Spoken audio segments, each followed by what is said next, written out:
I want to start, Kelly, by discussing Thanos, because that character was established in Marvel films years and years and years ago, and has undergone a number of revisions over time. And so what were the Russos sort of looking to do with Thanos this time that hadn't been possible in those cameo appearances, those allusions that were in the post-credit scenes previously? I'll start it off, and I think Dan is probably better to answer that than I am. But I would say that as the character was introduced in previous films, technology was at a level where we put it out there as good as it could be.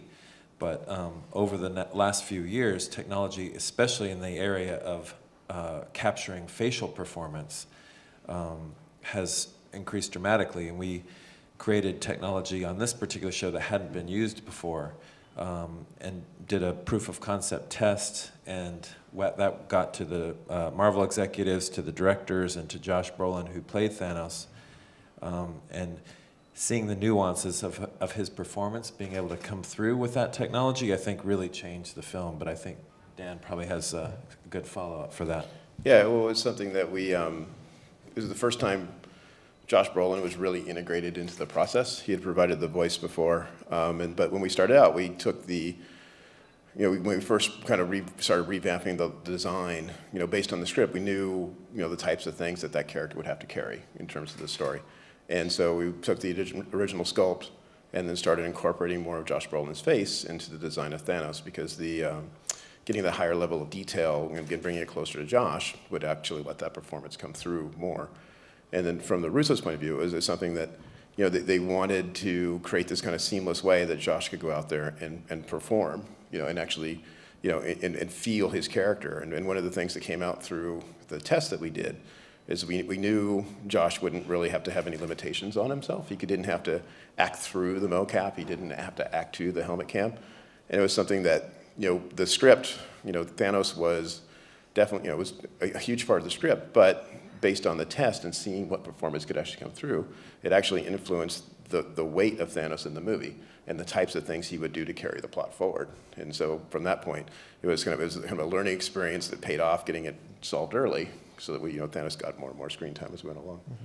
And what was the nature of the technological breakthrough for getting that extra detail? Because, I mean, he is effectively, if you're going to put a finger on one character in that film who's the protagonist, it's probably more him than anyone else, even though he's the villain of the piece. And that was the shift in the script. It was something that he started carrying. He became the, this kind of strange relationship with his daughter. He became the driving force of the movie, carrying the plot to the end. But technically speaking, so we had built on a few other shows, starting back with Benjamin Button, Beauty and the Beast, a few other films.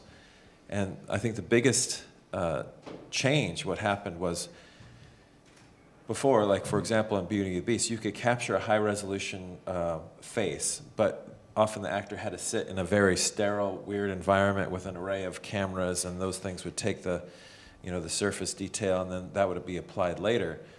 What we were able to do on this particular show was have a generic helmet cam with 2 HD cameras, regular face dots for tracking the face.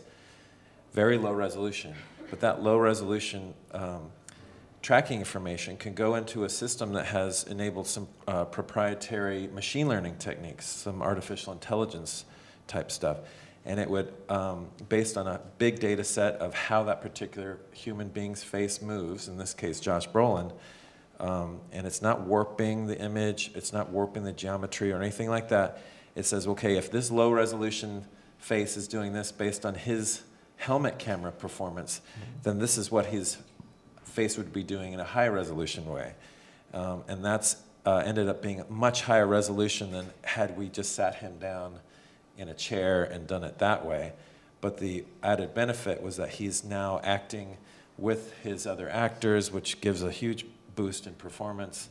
He's in there with the set, with the other actors, his eye lines and all of that kind of come for free with that as well. And had the computer, had it ingested previous Josh Brolin performances? How did it get a feel for what his face does? Well, that is just a simple sitting down for an hour in a type of session that is seated doing just a range of dialogue. It doesn't necessarily have to be any particular performance from this film or any other film. He's just talking and doing just an interesting array of different test expressions and things like that. And once you kind of figure that out, after a while, it's like, okay, well, this is pretty much how this face moves. So now when you actually have a performance, it says, okay, well, if he's doing that, then he's probably doing this.